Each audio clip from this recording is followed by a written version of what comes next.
$3,000 a month, $4,000 a month, I was still That's saving still- like 50%, living on like $300 a month, renting Right. part of the room. It's like, Yeah, I mean, stuff you like you that. went hardcore.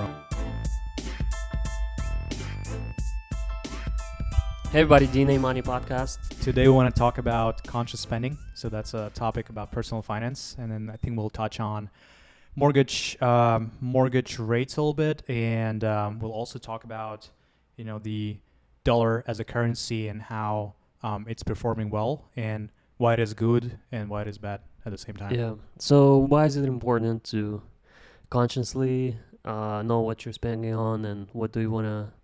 Yeah.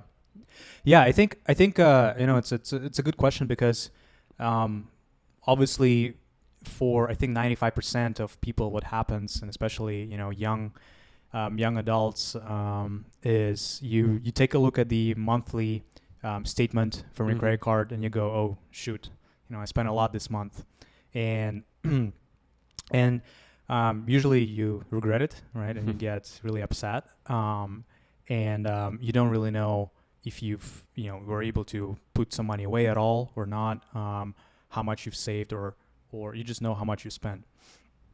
And basically conscious spending is all about knowing and planning in advance what to spend on and how much you want to spend on it. A lot of people don't want to pay too much attention to it or don't want to spend a lot of time on it because first of all, it takes time. Second of all, it lets you limit your spending on certain things. But I think if you do it consciously, again, if you plan it ahead and identify what you really want to spend on and what you could save money on, that's going to make your life way easier and way more organized. Yeah. So how would that work? So let's say I'm making, I don't know, $3,000 a year, a month. Yeah. The $3,000 a year would be tough, but $3,000 a month right after college. I have student loans. I have rent I gotta pay. So Yeah. that's out of the question, right? So like you gotta pay that. So but then you gotta be conscious about what's left and Absolutely. And honestly, yes, you have to be conscious about what's left, but a lot of people don't even know how much of discretionary income they would have, right? After paying for all those fixed expenses like rent, utilities, loans that you are paying off, hopefully. But usually, you want to start with fixed expenses, as we've just mentioned. Knowing exactly how much you're going to spend on your rent, how much you're going to spend on your utilities, so electricity bill, your water, Wi-Fi, internet, all of that. If you have a car, and let's say if it's on lease, or if you have a car loan, then how much you're spending on that per month. And usually all of those fixed expenses come to around 50 to 60% of your monthly income. Yeah, easily. Yeah. And then ideally, you would set up or put aside some amount that you want to invest into your 401k account or Roth IRA account. Probably at $3,000 a month. Probably not investing. Don't have that. Yes, but then in this case, but just for people who have 401k accounts or others retirement accounts, usually that makes up around 10% of your income. And then after you put aside that amount of money for that purpose, then you would want to at least save at least 5%, at the very least. And of course, it depends on your income. But I would say 10% would be pretty good. And then if you can get it to 20, then that's going to be your a target. My target personally is like 50%. Yes, and again, it depends on how much income you're guess. making, right? If it's let's say if it's healthy 6-figure, you can still leave like a nice. To be honest, when I was making like $3,000 a month, $4,000 a month, I was still saving like 50%. I was just making a sense of living on like $300 a month, renting part of the room. It's like I mean, you went hardcore on saving, and that's probably because you had a plan of what the next steps, right? Like, that's part of it. The other part of it, I was just an immigrant. I didn't know I couldn't really buy anything. You gotta have like good credit score to even rent something, right? And I I guess it was my advantage at that point. Your what? My advantage. Oh, your advantage. Yeah. That I didn't really have anything to spend on. Like Yeah. we bought a car for $1,000, $1,500. We bought a '90s Camry. Uh-huh. It was pretty much barely driving, but we made sense of it. Did the like work. Yeah. it did the work, and we drove it for more than a year. It was between me and my friend, so I didn't even get out of the pocket for $1,500. So like $700 I spent on it. Yeah, and it worked for us for like more than a year. Of course, it had its problems, and some things needed to be fixed. But I mean, it was running good. Gas prices were much cheaper back then. And this car didn't cost us pretty much anything. And then I would spend $300 a month. Me and my friend rented a room in Tacoma, Washington. So it's like a ghetto, pretty bad area. Yeah. But I mean, everything would be stolen from our cars. Pretty much. Damn. Like you leave anything outside, it's getting stolen. Like, yeah. But like it was fine. We could survive. And well, the thing is, there's always it's easy to spend money, and like if your friends didn't spend it on stupid things or things that were not necessary, then you probably imitated their behavior, and you didn't spend on anything bad either. It's that, and also I think we had a expectation of a lifestyle when we came into this country. We had this expectation that we're not really gonna live a luxury life for a while.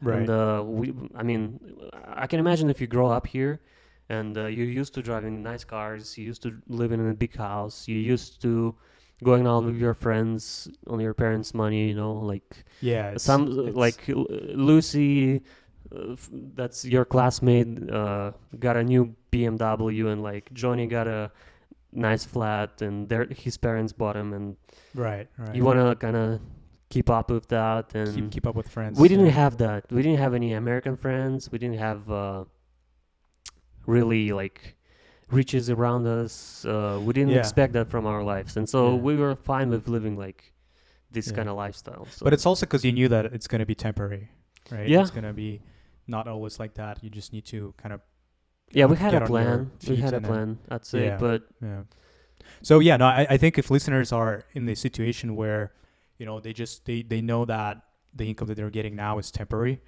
and they need to save up some money to either spend it on, I don't know, education, right, or into something that will give them more valuable skills that they could monetize at a higher price later on, then I think it's a good idea to like save hard and like save time on that, right? Because you could be saving less, but then overall you would have to spend more money on that job that you currently have, and therefore kind of stretch out your time by trying to save up a particular amount of money, or you could go hardcore on this and do it in, I don't know, 6 months or within a year, right? Yeah, and so what I noticed is pretty much if you spend all of your money and you're doing some job and you spend all of your money you're making there, it's going to be very hard for you to switch to a new job unless you're going to grow within this one, or like, so for you to level up, I think you need to learn new skills, and learning those skills and like putting yourself in those environments, it kind of costs money. And if you're unable to kind of save for that, you're never gonna feel secure enough to invest to leave in your that. current job. I mean, that's for me. Some people can do crazy stuff, like people. My friends, they're able to go borrow like 20 grand, like invest into something, then flip it, whatever. But I'm not like that. Yeah, definitely depends on your risk tolerance. And like sometimes you have to take risk early, but I think it still has to be calculated risk. Yeah. Or more or less rational. Because yes, you can gamble and you could get lucky and just get a nice payout from your investment, or I don't know if you're flipping something, any goods or But at the same time, you gotta understand the risk and like whether you'll be able to bear that risk if something goes wrong. So but going back to that. The conscious spending topic. So basically after that, the saving rate of, let's say 10%, 20, or even 50%, you have discretionary income. left, right? And I think that's going to be around 20 to 30% what you have left after investing, if you're making enough of income to do that, after saving up, and after spending on your fixed expenses. And so once you have this discretionary income, now that's about how you know what you spend on, and then what you can save more money on. For example, so you need to decide what you really love and like what you enjoy a lot spending money on, and try to cut expenses on things that you don't like or that don't satisfy you as much. Yeah. So for example, for some people, going out could be a really nice and thing that they get a lot of satisfaction from, and they love doing it. Going out with your friends to a nice like fancy restaurants or just nice places, or just do it often, like every other day, let's say. And then for some people who are more of a they like spending time at home, for example, but like shopping more. Going out wouldn't be a good option to spend money on. So if you don't like going out, don't spend money on that, right? Yeah. Or like if your friends go out a lot and you want to keep up with them, I don't know, try to not order same stuff as they do, or maybe save money on that, and then allocate the saved amount of money towards things that you really like. Be it again clothing, be it traveling, right? Be it I don't know. Yeah, so you probably can think about it as like emotional return on investment. On your investment, yes. Yeah, so for every dollar, so look at the categories of spending that you have after, of course, the fixed costs like rent and other stuff. Maybe rent, you can include that too. So for some people, so going out is very important. For other people, more important is like the place they live in. So they want to invest, they want to make it nicer, buy a new plant, whatever, like paint the walls. I don't know. Yeah. Some people like tech. The people just like, for me, I enjoy buying like new toys. It's like electronics and stuff like that. It's just like improving my set, improving my workspace. Like I get enjoyment out of that. Some people, they like investing in their cars, like they constantly like improve their car, like buy this, buy that, like paint it. I don't know, like go to the car parties, stuff like like it's a lifestyle too. Other people like going out, like concerts, other stuff. So, and you gotta be mindful of that. You don't want to spread it all over the place. Then you don't get. You don't want to spend on everything. Yeah. Then you don't get any money and don't get as much enjoyment. Yes. In what you're spending money on, and then work becomes a chore because you're like, it's like, why am I doing this for? Like. Yes, and it gets out of your control, the spending, and then you regret it. You feel upset. So, for example, if your favorite thing to spend money on is your car, maybe downgrade your house. It's like, especially if you don't spend too much time there, right? If you don't really enjoy it, sleep. Why spend so much money on your house? Like, doesn't make any sense. Like, or if you don't like cars, you don't like houses, but you like to travel, like maybe rent a room in your like main place where you your main residence, like main state, and then just travel, because you're not gonna be there anyway. Well, why do you have to like have a crazy place? Yeah. So that's a good point. It's very individual, right? Everyone makes their own choices, but you have to what to spend money on and what they get satisfied by spending on.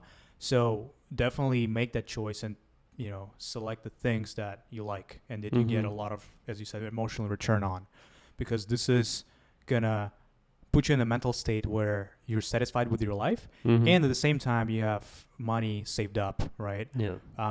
So that's the main idea of it. I think it's, to sum it up, see what your discretionary income is, and then allocate, 90% on the things towards the things that you like and you get most satisfaction from. Yeah, it's just like in business. If you're running different types of marketing, it's like, let's say you're spending money on Facebook, Instagram, you'll be spending money on TikTok, or you'll be buying flyers and buying banners. You probably want to just pick one that makes you more money and more efficient for you. Brings you more customers. Yeah, rather than just spending wasting on money everything. on other stuff. So Yeah. sim- Or you're like eating it, right? Yeah. You could if TikTok drives the most of your customer traffic, then you'd put in 80% there and then allocate 20% among other social media platforms. yeah. Yeah. Cool. But what are your top things that you? I mean, you mentioned electronics, right? I don't think you like going out too much. Yeah, right? not So really, not really. But you invested a lot, like in the place that you live in Mm-hmm. right now, because you're also working from home. I wouldn't say it's because of me, but Yeah, if you have Yeah. significant others, that yeah, you have to take them into equation. yeah, sure. that's a big part of the equation, bigger than me. But yeah, I gotta take that into equation. Yeah, mainly, I'd say I spend on electronics. I like gadgets. I like productivity tools. What else do I like? Courses, right? I haven't been buying much courses. I buy books, but they don't cost much. Yeah. What was I spending money on recently? I'd say, I mean, this place costs a lot. Um, I could do with less, but that's fine. Yeah. What else? Cars, I don't spend much money on. I would like to own a nice car. I keep putting it away. I don't really need it. Yeah. It's not a necessity right now. Yeah. What else? Yeah. Travel. I travel a lot. Not a lot, but I do travel. The gas expenses are quite Wow. high compared to the That's- average, probably. Yeah, I just on a regular day I will go for a drive and like drive for hundreds of miles just on a regular day, just Yeah. look Yeah. around. Luckily, Los Angeles and California it has nice places to go to, like drive around and see what's up. Yeah. No, I think that's important to like get away, especially if you're working from home. Because I work from home for the past 2 weeks, and man, I mean, you get used to it, but it's still. And I think as I mentioned that before, at first it feels pretty good because you get to concentrate Yeah. a lot and like no one distracts you. But after several days or after a week, I was like, I got used to having people around me, like my colleagues, coworkers, and or honestly, simply also because we were renting out an office in a co-working space. So I would see like a lot of people from other companies, just in the lobby or in the in that office kitchen. And when you're by yourself in the apartment and working from home, it gets a little bit depressing, I think. And also, I've noticed that I think I work actually more when I'm at home. Maybe, yeah. Sometimes I do notice that too. But I also noticed that, I don't know if you did too. I kind of slow down after a while. Yeah. When I'm at home. So like, for sure. especially I live here. It's like there is a pool right there. There's a gym. I don't even have to leave this like apartment complex at all. Yeah. For anything, pretty much. So what I noticed is, I don't know, by sitting at home all the time, I meet less people. I'm less mobile, I'd say. I don't know. You get used to sitting in one spot, and then it's like feels like less energy too. Yeah, right? less You're energy. just less energetic and like not as like agile or not as mobile as you Yeah, said. maybe I work more, but I don't know if I get Yeah. more done, if that makes sense. Yeah, probably because, and I think at work, well, again for me, it happened that my colleagues would distract me from my main tasks, but at the same time, some of the breaks are very healthy because you can work on stuff for several hours, and then let's say you take a break and go out for lunch with your colleague, and then you come back more energized, and because they shared some information with you, you shared something with them. It's just you had a conversation with another person, and like your mind was distracted for your main work, and then you get back to your task, and like you're more energized at that point. And part of your work is like meeting people, and I feel like for me, yeah, when you sit from home, even if you're always meeting people on Zoom, right? Yeah, but it's very different. If you're sitting at home, it's kind of different energy of the place.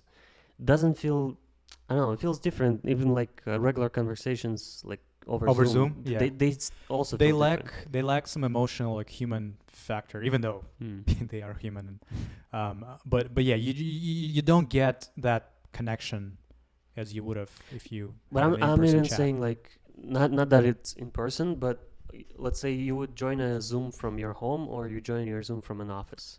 Oh, Does that not feel different?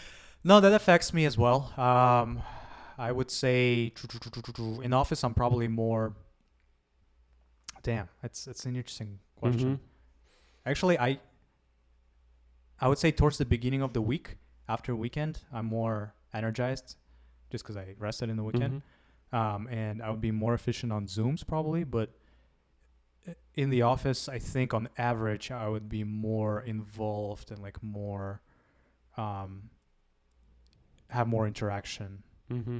in Zoom. Also with the rest, I feel like There's no clear distinction between work and yeah. So like I've been working for 5 days, let's say Monday to Friday. Then let's say Saturday I take a break and Sunday, but I'm still at the same place. yes, there's no change of environment, and therefore Yeah. you don't feel like I don't you've feel like I rested. rested even. Like Yeah, I feel like I've been working same, for like the same. last 2 years Yeah, nonstop. I mean, I had my own office and all that, but yeah. yeah. Yeah, that's because when you drive to the office, right? You do your work, you get your work done, hopefully, and Mm-hmm. then you go back home, and then there is a clear distinction of like places where you try to focus on something Mm-hmm. and like actually work, versus a place where you can relax and or Yeah. and, work on your own stuff and do some of the things that you like. Yeah. Not that you don't like your job, but I'm just saying like other things that Yeah. you have on your mind.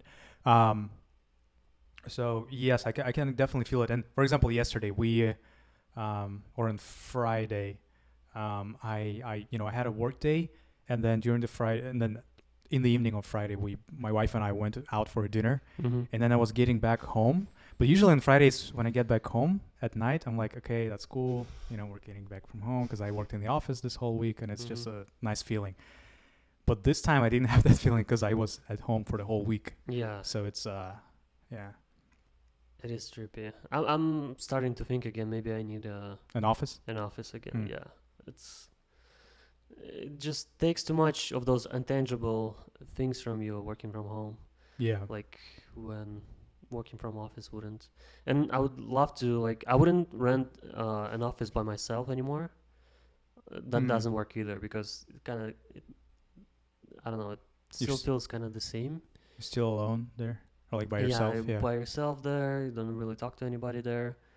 Yeah, I would either if I hired somebody, I would probably move them into the Sure. office or partner with somebody and rent an office and like spend time Yeah. there. Just make sure to always work out of the office.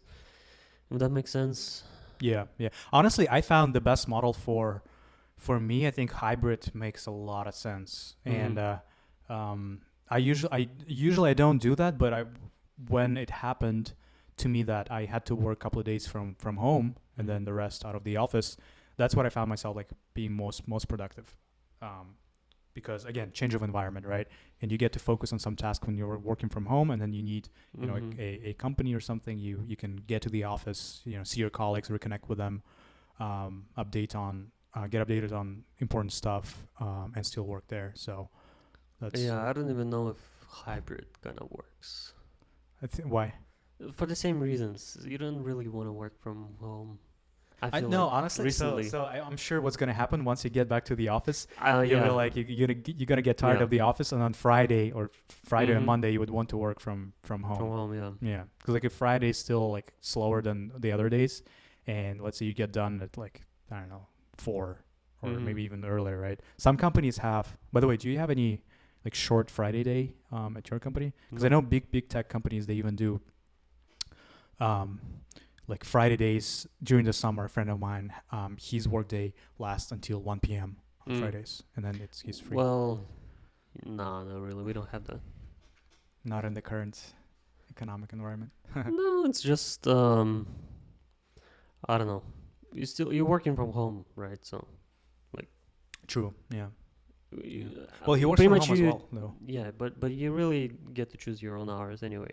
Yeah, as long as you get your job done. Yeah, you're supposed to be responsive in Yeah. the work hours, and each team has their own work hours in our company, but like response, short response time hours, let's say. But it's just yeah, Mhm. we don't have any short days really. Yeah. Yeah. That makes sense. I know you wanted to talk about some of the real estate ideas that you. Oh yeah, I was just walking yesterday through Larchmont Boulevard. It's like a retail-ish kind of promenade. Mm-hmm. Just kind of nice It's a area. bunch of restaurants and. Yeah. So and they have a realty company there, and so I was looking at the one of their postings on the windows. I had a fourplex, so like four townhouses in one building, for sale for $3.5 million, which is not that much in Los Angeles, I'd say. Mm-hmm. So 3.5 million, that's 800,000 each, Mm-hmm. and it's a new construction. It's very nice. They have like 2,000 square feet each, and I was wondering, what if I bought that building and then just rented out three of them, and you can pretty much live for free under In the fourth one. Yeah, in the fourth one. Um, the only challenge is that that's still $3.5 million. It's maybe Yeah. not much for Los Angeles, but still a lot. And I couldn't possibly even qualify for that mortgage, Yeah. but by myself. Maybe if I joined with somebody, I could. But But what are the steps, I guess, to do that? So once you take a mortgage, if let's say you were qualified, how much of the down payment you'd have to make for that kind of building? So if that's a fourplex, anything under 5 you can buy on a personal mortgage. So anything under 5 is considered residential buildings, and everything over 5. Over 5 units. Over 5 units, yeah. Yeah. So like five apartment units or 5 townhouses, whatever. That would be a commercial loan. And for commercial loan, you would need 20%. But for personal loan, you can even get a FHA for it, which is 3.5%. So it wouldn't be that much money, probably $120,000. And for conventional mortgage, you have to pay down 5%, which is like 150, 170, $180,000. And what does FHA stand for? First home acquisition, I guess. Okay. So first time buyers can qualify for that. And for conventional one, I have to say that in order for you to pay down 5%, you need to be an owner occupier. So you gotta live in one of them. Mm-hmm. You cannot just buy it and rent them all out. So you have to live in one of them. So for at least some time until you pay down 20% in principal, and then you can restructure your loan and you can move out pretty much. If you're a veteran, you can pay 0%, so you can get it pretty much zero money down. Wow. Yeah, interesting. So it's a VA loan, but I still wouldn't do it probably, because the total mortgage on that 3.5 million, the mortgage payment would probably be like $15,000 a month. Yeah. And I cannot pay that yet. So I could possibly pay it if I rent 3 units out, but I mean, there's no guarantee that there's no guarantee for a bank that I will spend my time renting them out, and that people are gonna take them. But you could probably get like $6,000-$7,000 a month for a unit like that. Maybe in like 5 years, the prices go up. You can get like 9,000. So pretty much you live for free at that point. And you own a house, basically. You pretty much do, yeah. Your three of the tenants are paying down your mortgage pretty much. That's what's going on. So you get some principal paid every month on that mortgage, and then let's say in 10 years, maybe $1 million paid down. Sounds good to me, at least. Yeah. And then you like refinance or sell it, whatever. Yeah. And what's I guess I don't know if you know those numbers, out of or if those numbers are in your head, but what's the average growth of value of a property in Los Angeles? Well, it's hard to tell right now, right? Because the last 2 years were just insane. We're crazy. 20%, 15%, or whatever. Yeah. It's not gonna happen anymore, I think, for a long time until the next boom in economics. Yeah. Until they start printing like trillions of dollars again. I'd say on average, real estate in the country appreciates like 3%, 3.5%. 3.5% per year. Yeah, maybe in LA it's a little higher. I think it's supposed to be actually way higher than that. No. No. Huh. Because I remember the normal market is like 3.5%. I see. So with normal inflation, not the one that we have today, but with healthy inflation, or at least what Fed has as a target of 2% per year, 3.5%. So you're like beating inflation by 1.5% on average. Well, yeah, I guess, yeah. So I remember when it also depends on like what's happening to your area. Yeah, there's a lot of factors involved. If Amazon is going to open headquarters next to your house, it's like that's going to affect stuff. Yeah, for sure. In when I lived in Boston, and I did that for 5 years, I think the average appreciation of real estate there was around 7% per year.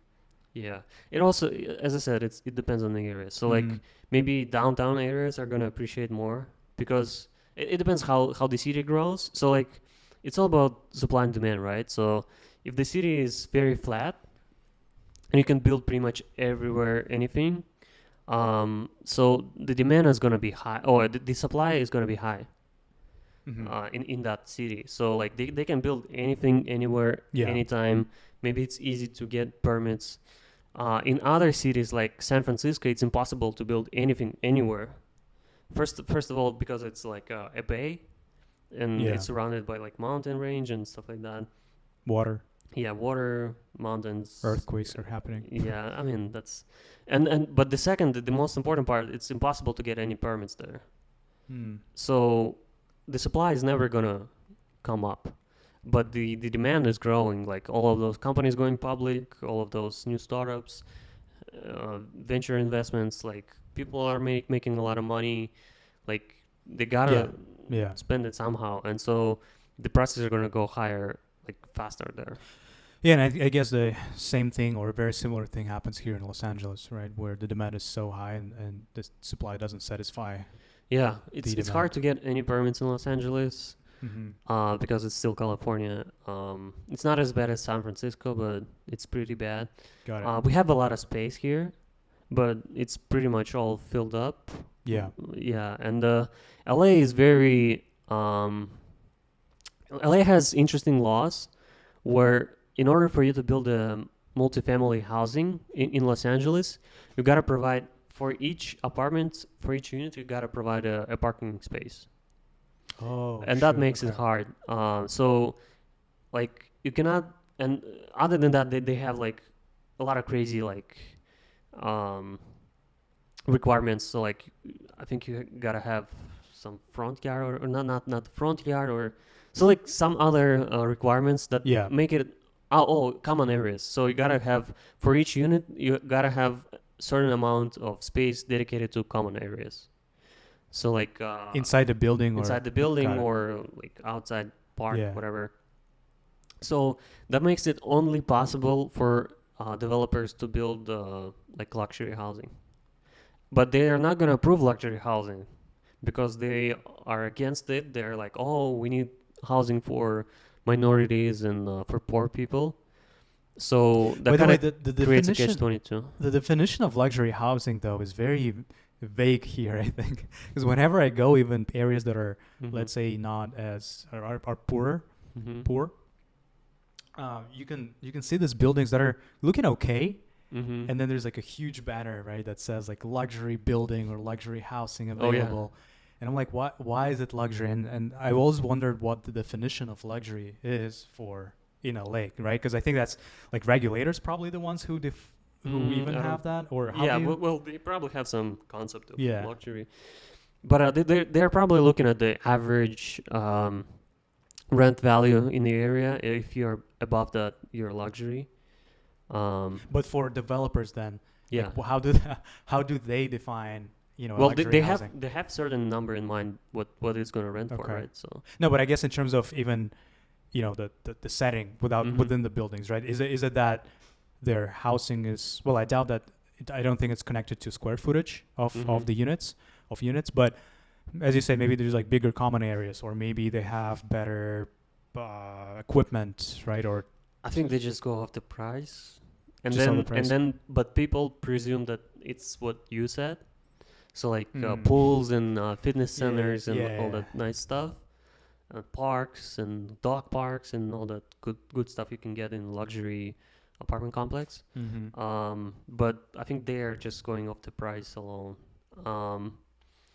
And the city goes of the same kind of metric, but it kind of creates a catch 22 where you cannot build more houses unless they are luxury, but cities are not going to allow luxury housing, and so everybody prices go up, and it's impossible for developers to really build something, and they work on those permits.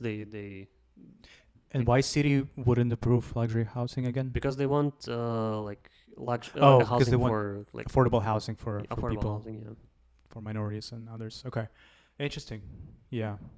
Well, I'm now. So my wife and I were looking for. We want to move to Woodland Hills, which is, I guess, in the.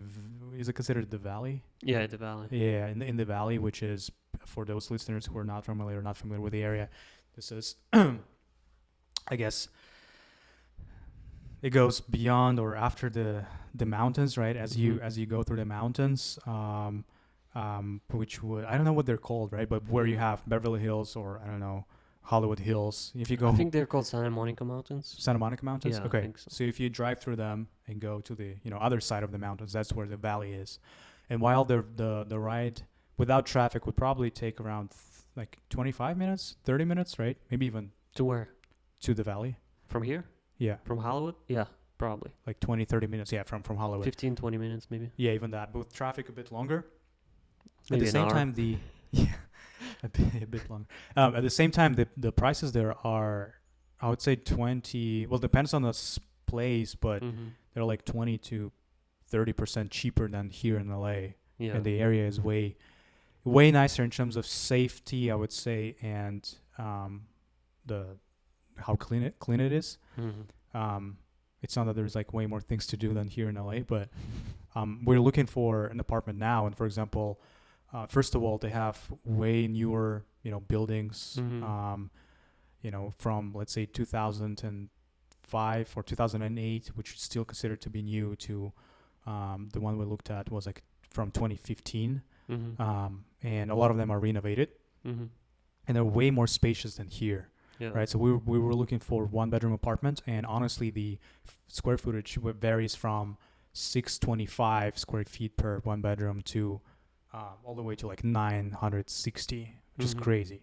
And you can rent like a really nice apartment for 1-bedroom apartment for under 2,500. So like let's say 23 to 2,500. You can find some nice 1-bedroom in a nice building with pool, gyms, and all the other amenities. Yeah, but for listeners that are not familiar with Los Angeles geographics, it's a different world out there.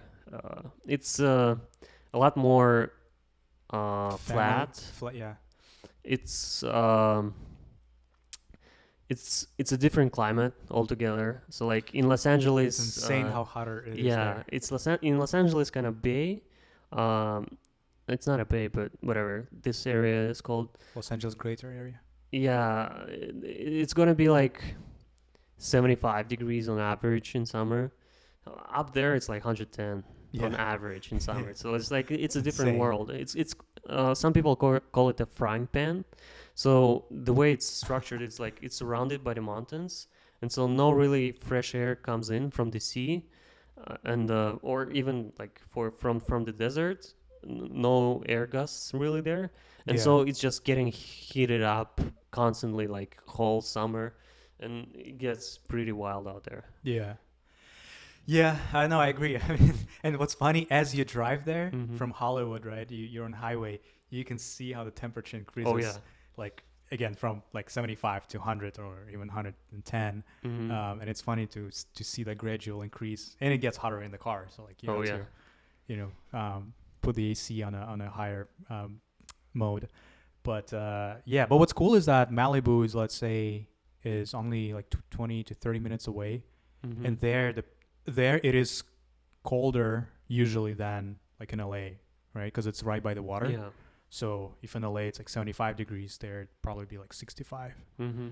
So yeah, this microclimates. Valley is interesting. Valley is like, so I live in Hollywood now, and you would by looking at the map you would think it's closer to things, but when in actuality the valley has like highways that go through it, and it's easy to get on the highway there. You don't really, so like the streets in the valley, they're not super busy, so you gotta get fast to the highway. You get on the highway, and you're good. So like from the valley where I used to live in Reseda to Santa Monica, it's like 30 minutes, and for me from here in Hollywood, which is closer technically by mileage, from me to Santa Monica is like 50 minutes.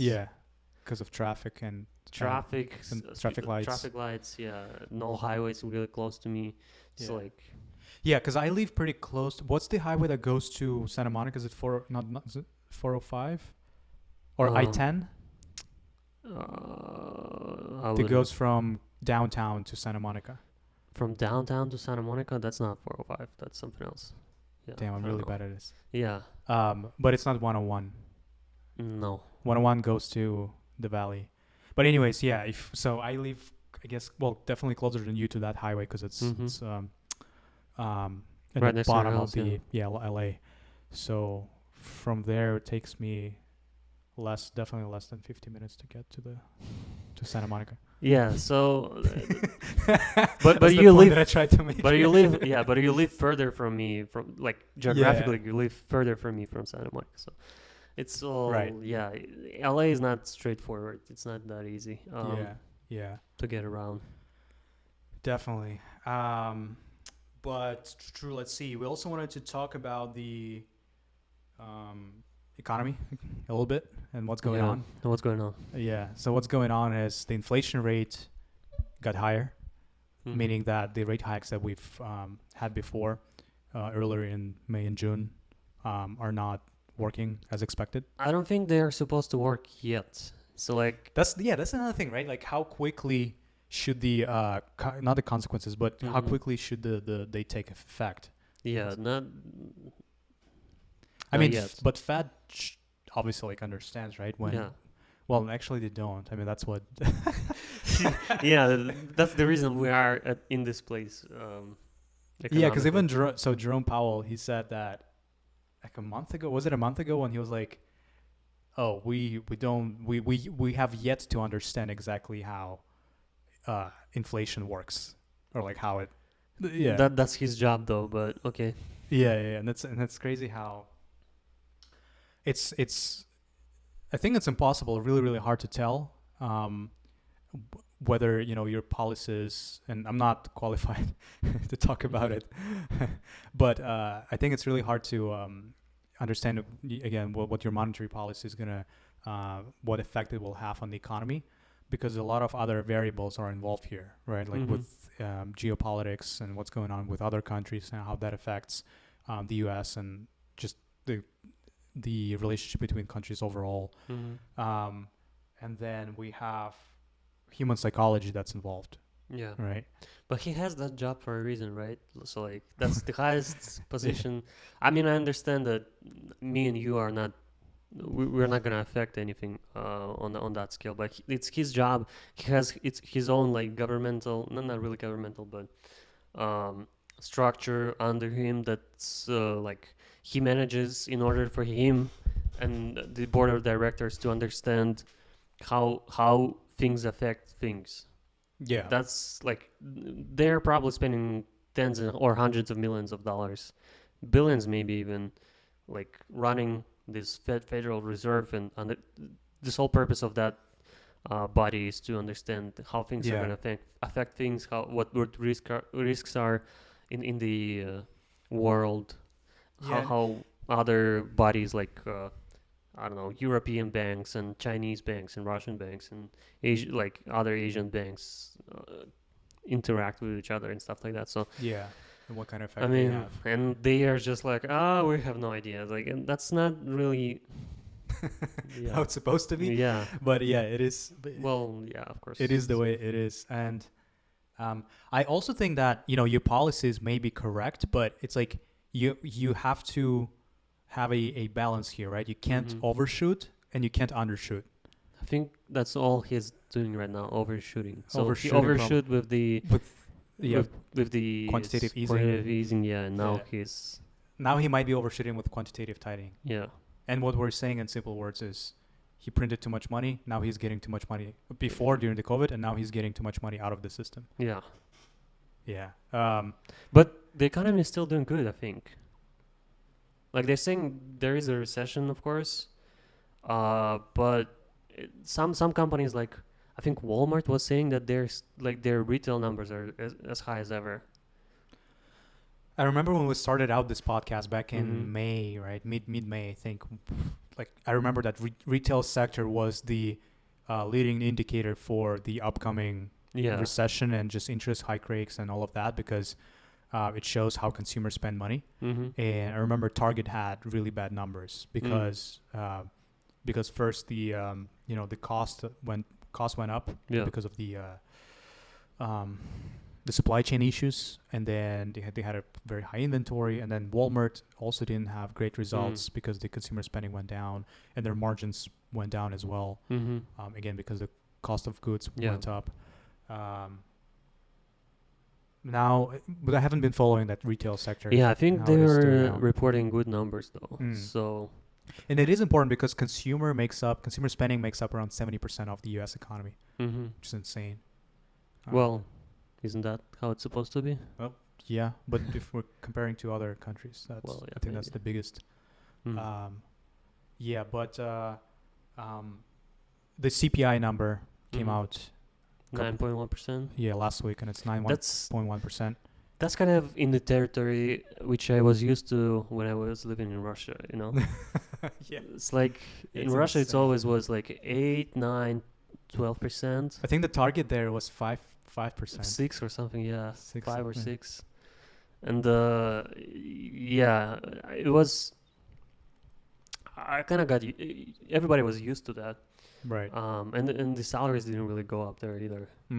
But maybe they were, Russian economy is very weird. It's not, you cannot really measure it, I think. Well, as honestly as, not any, but as most of the emerging markets, or emerging countries, developing countries' economies, yeah. But how do you, so the expected number I think was 8.9% or 8.1. But how do you define, so the CPI, right? Because last month it was, or the last time it was reported, it was at 8 something, right? Now it's like at 9.1. Is this compared to exactly, does that compare to the numbers that were reported exactly a year ago? Or this is like a year-to-date increase in prices? Compares to numbers a year ago. 2 years ago. Okay, so 9.1% inflation. That means that in compared July, to the July of the last year. Probably not July, right? Because they're reporting June of 2021. The prices went up by almost 10%. Yeah, like 9.9%. Yeah. On the basket of things, on average, whatever. Goods. Yeah. So on some things it could have went up 50%. Some other things it could have not go up at all. Yeah. So like, for example, lumber prices. They say so whenever there was a lumber crisis, the prices went up from $500 for a metric of something of lumber to like 1,500, I think, and now they're back down to 500. So maybe housing prices are not going to be as high, grow as high. And then maybe they're going to be able to build more houses because the supply is there for lumber. Other things like... But then they also directly related to mortgage rates, right? Which actually went down by 30 basis points, I think. Yeah. So another thing was chips, right? Microchips. Yeah. There was two... so chips affect pretty much everything right now. Because they're used like in oil. a lot It's a new oil, pretty much. Because they're used in any device, electronic device. Or even if they are not used in that device, they are used to build that device. So they kind of creep into everything. And then the chips, we didn't have any produced during coronavirus, right? And so, but right now, the chips are recovering. The production is recovering. We get more new cars, new tools, and stuff like that produced with the chips. And so, what's gonna happen is, and also like crypto is slowing down, right? So chips were like every video card processor, everything was very focused on like that crypto hype, and then that's because those video chips, or what do you call those? Yeah, video chips, they are used for to mine cryptocurrencies. Yeah, cryptocurrency mining. That's slowing down now, and so people are selling off those video cards because it's not more profitable anymore to mine those tokens. So the prices are going down, and then there's more inventory on the resale markets. And so like this is gonna get slowed down too. Like we're gonna get more cars because they couldn't build cars because they didn't have any chips. Like we're gonna get more cars, more tools, more, I don't know, computers produced, and they're gonna get cheaper too. So, but that's gonna happen like not that's not gonna happen tomorrow. So yeah, and that's also again because there's I think a huge backlog in those semiconductor manufacturers such as TSMC or Nvidia, right? Intel, Samsung. Yeah, and they still have to produce they're still producing the chips that trying to keep up with the pace of that they missed because of the last 2 years because of the COVID. And that affects, I think, how we started this conversation, right? That affects the economy as well a lot. So 9.1%, that's high. They increased the interest rate. I didn't expect an interest rate increase. That happened also in June to affect June numbers, you know? Like, that doesn't make any sense. It's probably going to affect, like, November numbers or something like that. So, and by that time, it's going to start dropping significantly. Like, the inflation is going to start dropping significantly, I think, after, like, January, I think. Because, of course, in November, December, it's, like, Christmas time. Everything still goes up in price because there's more demand for things. Yeah. But in like January, it's going to start dropping significantly. And what are they? Yeah, no, I hope so. I hope they. I mean, because they know what they're doing. Because we also talked about and discussed deflation in one of our previous episodes, and that's basically when the Fed keeps hiking up those interest rates, but at the same time the inflation rate does not slow down. Like it keeps going up. Which I think is back in the concept. Back in the 70s, 80s, they raised the interest rate up to like 18%. Wow. To stop the inflation. So yeah, it worked. Yeah, it worked, but 18% right now we wouldn't even like survive. That's insane. Yeah. So, but they had to do that, and then the inflation went down, and they gradually decreased the federal funds rate. But yeah, I hope that doesn't need to happen right now. It's still a different conditions under which it happened, and like back then it happened because the economy was too crazy, like it was too good. Was just yeah. And that's why you need to be conscious about your spending at these times. Yeah. So I guess to sum up, it's just about again, save up some money. Be conscious about what you're spending your capital on. Identify or indicate what you love, what activities you love or what goods you love, and then allocate most of your discretionary income towards that. And then try to cut your expenses on everything else. Be smart about real estate, how you buy it, what you're renting. Maybe you can rent out a room in your place, or maybe you can buy a duplex, triplex, fourplex, rent it out. Why not? Cool. And we believe the economy is going to get better and the inflation is going to stop. So okay, on that note, thank you everybody for watching. We'll see you in the next episode. Thank you, guys.